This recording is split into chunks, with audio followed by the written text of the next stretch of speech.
Saddam Hussein and his sons must leave Iraq within 48 hours. Their refusal to do so will result in military conflict.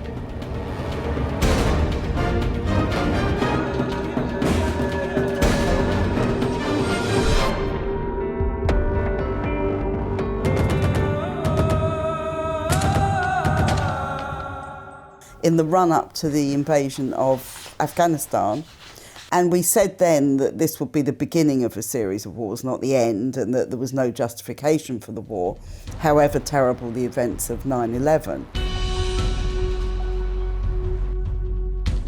And then very rapidly after that it became clear that George Bush and Tony Blair, he was then Prime Minister of Britain, they wanted to go further. They wanted to go to war in Iraq. It's my honor to welcome the Prime Minister back to Camp David. I look forward to spending a good 3 hours talking to our friend about how to keep the peace. And then from that time on, it was very clear that Tony Blair's very close relationship with Bush and supporting Bush's geopolitical aims meant that Britain was likely to be involved.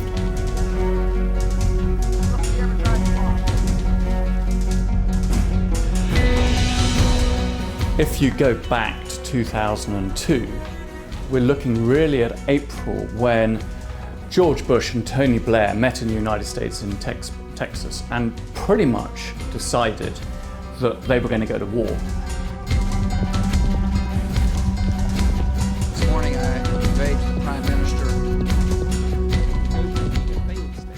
But the President is right to draw attention to the threat of weapons of mass destruction. That threat is real.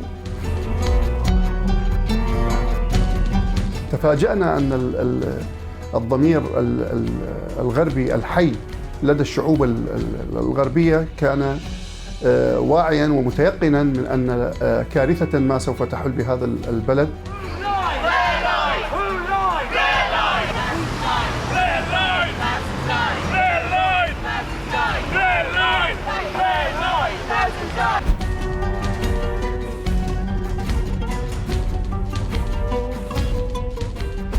قبل 18 عاما في هذا المبنى حيث مقر رئاسة الوزراء البريطانية، وضع توني بلير رئيس الوزراء السابق بتنسيق مع البيت الأبيض في واشنطن خطط الحرب على العراق. لكن الرأي العام في هذه الشوارع كان يرسل أكثر من إشارة لرفض مشاركة بريطانيا في تلك الحرب. And so the build-up came throughout 2002. And we were very well aware of the ever-present dangers, and we could see both the build-up of military hardware in the region as a basis on which Iraq might be attacked, but also the political build-up that was going on from Blair and his government. And so it went on a long, slow, well, not so slow growth. طوال عام كامل ومع تواتر المعلومات عن حرب محتملة ووشيكة، كان نشطاء السلام المناهضون لتدخل عسكري مجهول العواقب في العراق يملؤون شوارع العواصم الغربية. We had a discussion with people from all over Europe and some people from the United States and other places. And we said, let's have a day of action internationally where we all have a big demonstration against the war in Iraq. And we had a discussion about the date and all sorts of things. We agreed February the 15th, and we then set out to make this the biggest demonstration that had ever happened in Britain, and that's what we succeeded in doing. So it was a combination. We knew the threat of war was very real. I think lots of people felt they could stop the war, you know, just by going on this demonstration, and so we got a response that had never been seen on demonstrations before. Demonstrations had been going on against the war for a while. But the organisers started meeting in November. It came out of a British group called Global Resistance. They put it to other European counterparts, and the idea for a global day of action on the 15th of February 2003 came into being. And it was extraordinary. I mean, you think the number of cities across the world that held events. It wasn't just in Britain. I mean, one of the largest marches in history was in Rome. Madrid had a huge march. Though, of course, I think the one with the biggest impact was here in London because of the position of the Prime Minister here.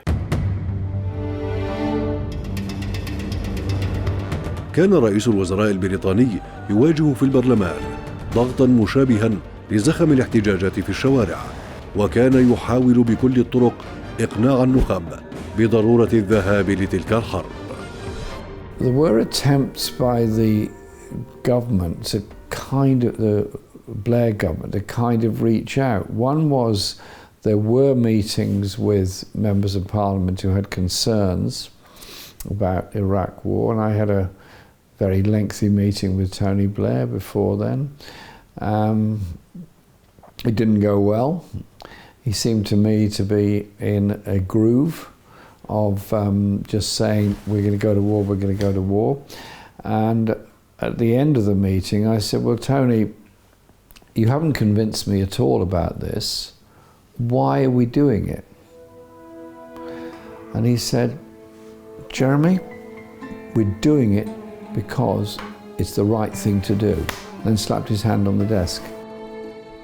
The United States and Britain were preparing for that eventuality. They were preparing for the probability that there would be an occupation of Iraq and all that went with it. And they had to prepare the public.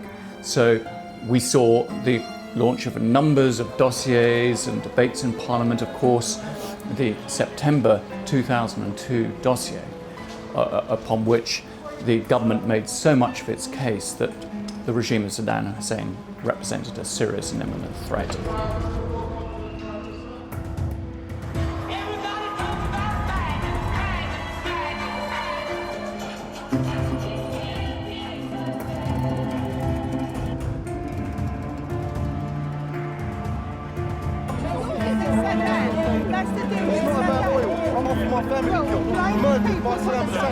And there was strong public opinion against that, but the Prime Minister came forward with his special dossier claiming that Britain was a danger as a result of what was taking place in Iraq, claiming that Iraq had weapons of mass destruction that could threaten Britain. Of course, all this turned out to be nonsense, and at the time we called that the dodgy dossier.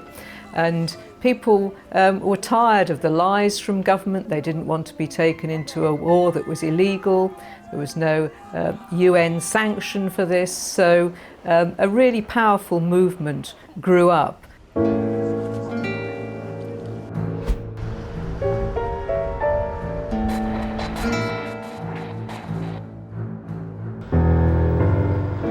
مع اقتراب تاريخ 15 من فبراير، الموعد الذي كان يستعد فيه مناهضو قرار بلير لخوض الحرب، لم يكن أحد يتوقع أن هذه الشوارع في وسط لندن ستكون على موعد مع أكبر مظاهرة في تاريخ البلاد.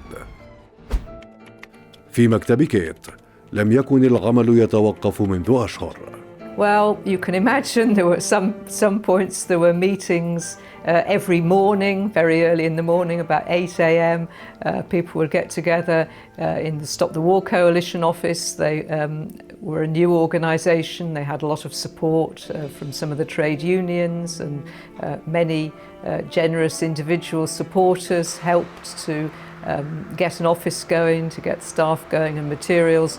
But Stop the War weren't alone with this. There was very rapidly what was known eventually as a kind of triple alliance between the Stop the War Coalition, the Campaign for Nuclear Disarmament, my own organisation, which was the kind of long-standing, more traditional peace movement in Britain. We got together, and also with the Muslim Association of Britain. And so the intensity meant that there was also a sense of exhaustion, but there was also a great sense of camaraderie amongst the core team of the Stop the War Coalition. Lindsay, John, Chris, and many other people that came along as well, Andrew and so on. And we used to meet every week to work out what we're doing, who was going to speak at which meeting, who was going there, where the funds were coming from, and all the logistics. And then the build-up to the rally was obviously huge. And then the week before the demonstration, the government said we could not assemble in Hyde Park because it would damage the grass. So there was a huge political row about that. I went on the Today programme and all sorts of other things, and we eventually forced the government to back down. There was an issue from the Parks Authority, and they said, no, sorry, there's a problem with the grass and we don't want people walking on the grass at that time. So we had to have a big discussion and debate about that. We had to go to many meetings, we had to mobilise opinions from members of parliament and from lawyers and from prominent individuals to say, okay, grass is important, but the democratic political will of the population at such a crucial time, that has to come first. A bit later, not in the same call, and says, okay, we understand you don't want to go to Battersea Park, but you know you can't use Hyde Park. But we've arranged with the royal household that you can have the rally in Pall Mall, in front of Buckingham Palace. So I said, are you really telling me that the Queen has agreed that an anti-war rally can be held in front of Buckingham Palace? And she said, yes, they're quite relaxed about it because they think it would be an ideal place to hold the rally. I was pretty sceptical of this, actually. I wasn't even sure that they'd agreed it. Anyway, so I said, but at one level it was kind of tempting. Pictures all around the world of a big anti-war rally in front of Buckingham Palace. But then I said, no.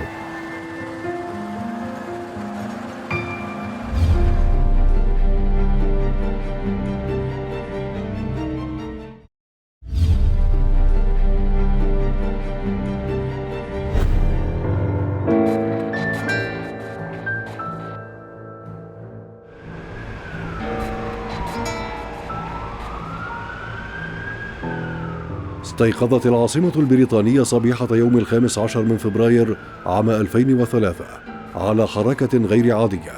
في ذلك اليوم كانت الوجهة التي سيتقاطر عليها كل رافضي الحرب على العراق من أنحاء المملكة.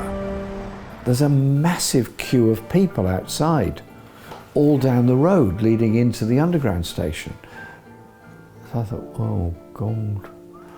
The trains must have broken down, the line must be closed. Oh. I thought, this is a nuisance, this is bad, because I need to get there, and the buses are going to be very slow. Anyway, then I realised that all the people I saw there, I knew them all. I said, what's going on? They said, oh, we're just queuing to get into the station. I said, oh. Anyway, the crowd then said, well, he's our MP, he needs to be at this rally, let him go first. So the crowd voted that I could pass the queue and go to the front of the queue and get the train. The details of the day itself started at different times for different people because, of course, one of the big factors that made it such a success was that people came from all over the country, every part of the country, from towns, villages, cities, north, south, east and west, and sometimes people would be getting up in the very early hours of the morning and travelling through the night to get to London in time. There were some small towns or even just villages who would send 2 or 3 coaches full of protesters to come to London. From the radical to the uncommitted, they came. Birmingham, London, from Bedford, Cumbria, London, St Newton, from Banbury. العدد العراقيين كان محدود جدا المعارضين للحرب. لم يكن تتجاوز البضعة مئات على أبعد تقدير. So people came to London, and because we knew there was going to be such a big crowd, we had 2 starts for the demonstration. So rather than trying to fit everyone, say, onto the embankment by the River Thames, which is a normal, traditional starting point, we knew that we had to have 2 starting points to enable everyone really to get together.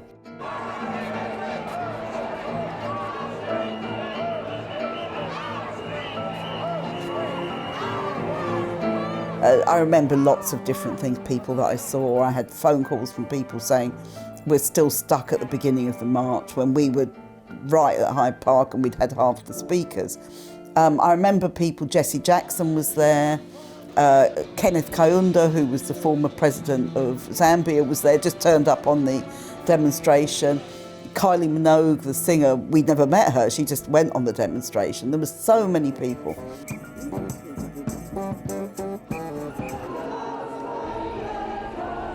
5 minutes before I spoke, I wrote some notes.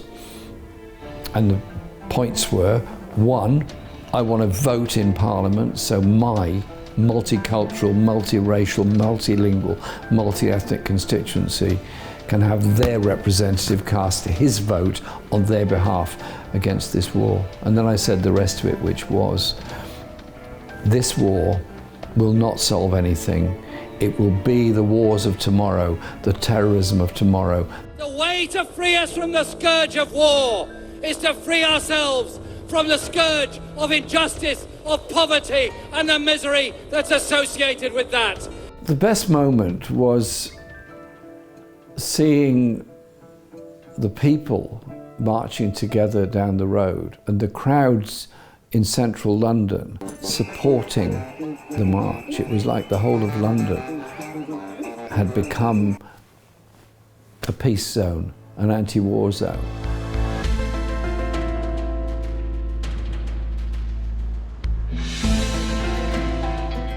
لكن الأصوات التي أشهرت رفضها للحرب في تلك المظاهرات لم تكن بالقوة ذاتها هنا داخل البرلمان البريطاني، حيث كان بلير ينال المزيد من الدعم.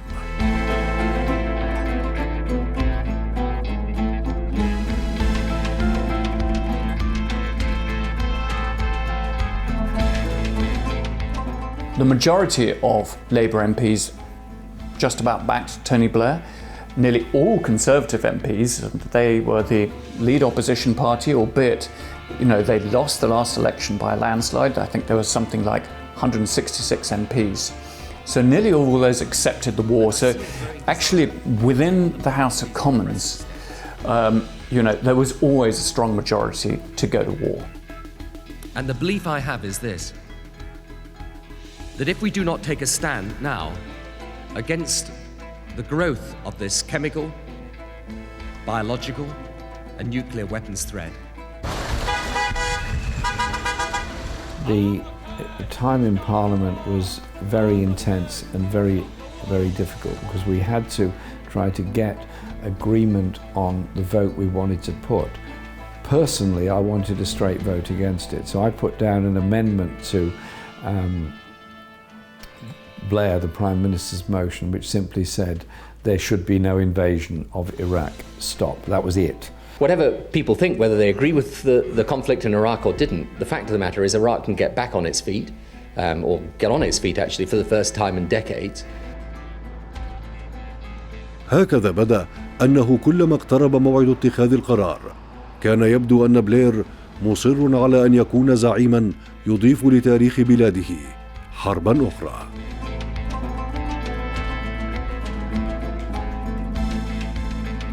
I think really for us the most important thing was, from the British point of view, we should not be going into an illegal war.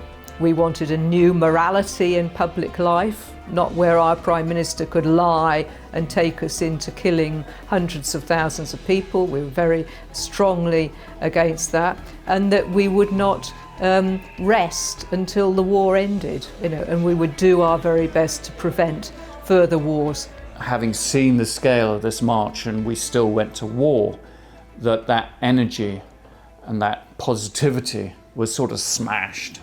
And you talk to people who were on the march, years later, and the sense it was a failure. On Tuesday night, I gave the order for British forces to take part in military action in Iraq. Tonight, British servicemen and women are engaged from air, land and sea. Their mission? To remove Saddam Hussein from power and disarm Iraq of its weapons of mass destruction.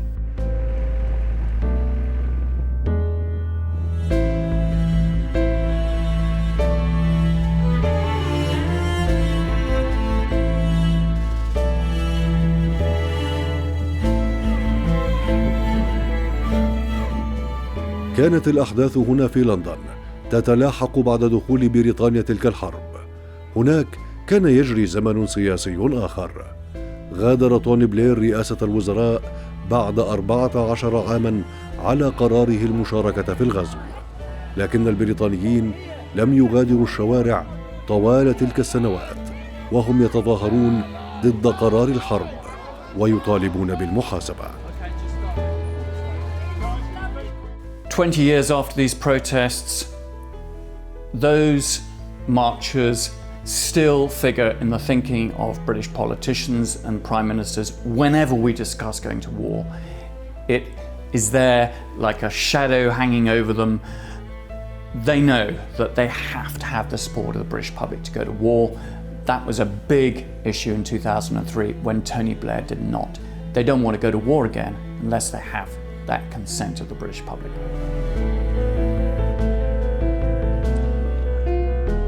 I'd like to start by welcoming our witness and those who have joined us. Said all along when I presented myself as a candidate for the leadership of the Labour Party that I would apologise on behalf of the Labour Party for our role in the Iraq War. When there was no imminent threat from Saddam, he does say that the legal process.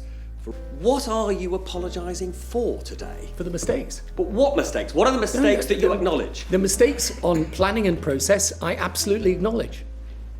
And I accept responsibility, and I'm not passing responsibility off to someone else. I accept full responsibility for those mistakes. I'm not sure Tony Blair's ever apologised, actually. No, I don't think he has. What happened after the initial period of fighting was there was the demands for inquiries. Where are these weapons of mass destruction? Where is the threat? What are the casualty levels? What is the cost of this war? What's the effect on British soldiers and so on? Liar, you know, Blair, the liar. And that was just absolutely popular and universally known. And that's how he was seen, Blair, the liar. Tony Blair is a liar! Tony Blair is a liar! Tony Blair is a liar! You're expecting criticism today, Mr. Blair.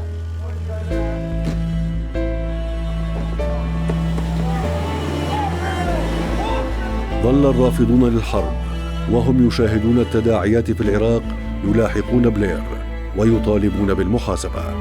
شكلت لجنة تشيلكوت سنة 2009 للتحقيق في دوافع الحرب ونتائجها، وظهر أن لا سبب حقيقي كان وراء خوض بريطانيا لتلك المغامرة. It is now clear that policy on Iraq was made on the basis of flawed intelligence and assessments. They were not challenged, and they should have been.